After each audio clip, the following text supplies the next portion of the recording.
L'activité de la Copac est essentiellement de la collecte, de l'approvisionnement et aussi une partie filiale, une filiale jardin qui porte la marque Gamme Vert et une filiale SAV pour la motoculture. Chiffre d'affaires environ 20 millions d'euros de chiffre d'affaires et 40 collaborateurs.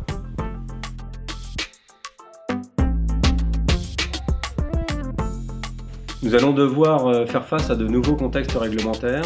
Nous devons choisir dès maintenant le choix du conseil en produits phytosanitaires ou le choix de la vente des produits phytosanitaires.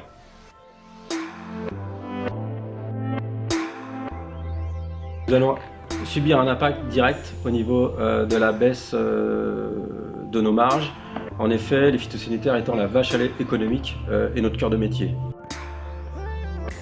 Autre impact, une réorganisation de l'entreprise, une évolution très forte vers le digital dans le cadre de l'évolution de montée en gamme de notre agriculture. Et bien entendu, pour monter en gamme, il faudra monter en compétences au niveau de nos collaborateurs, mais aussi emmener en compétences nos agriculteurs.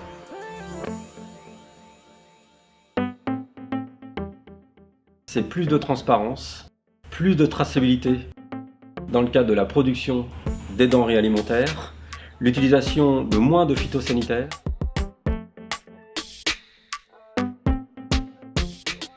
Nous devons produire autrement.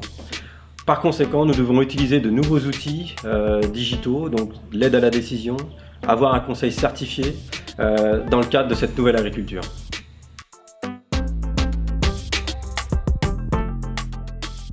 Il nous faut de l'anticipation. Il ne faut pas confondre un temps institutionnel très court d'un temps opérationnel beaucoup plus long. Exemple, la réflexion qu'on a eue date d'octobre 2018. Elle sera mise en application en septembre 2020. Et bien entendu, dans ce cadre, il est primordial de tenir compte de l'humain, donc de l'homme, car on a un vrai changement de notre business model.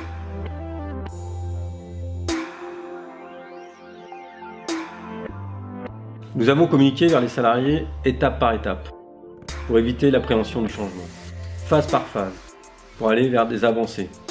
Les entretiens pro ont été présentés dans le but d'un diagnostic RH, l'objectif étant de les embarquer vers le tout digital.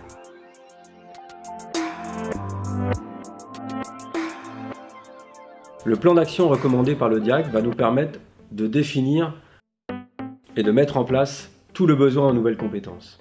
Derrière, on élaborera un plan de formation. Sans doute qu'on élaborera aussi des liens avec d'autres entreprises pour aller vers ce monde de la nouvelle agriculture.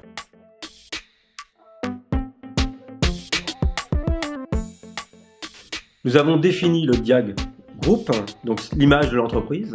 Nous démarrons actuellement le plan d'action avec les entretiens concernant les postes clés. Nous sommes en avance sur la réflexion et sur la future organisation du groupe. Dans le cadre du choix du conseil, si c'est le cas, nous serions prêts en septembre 2020.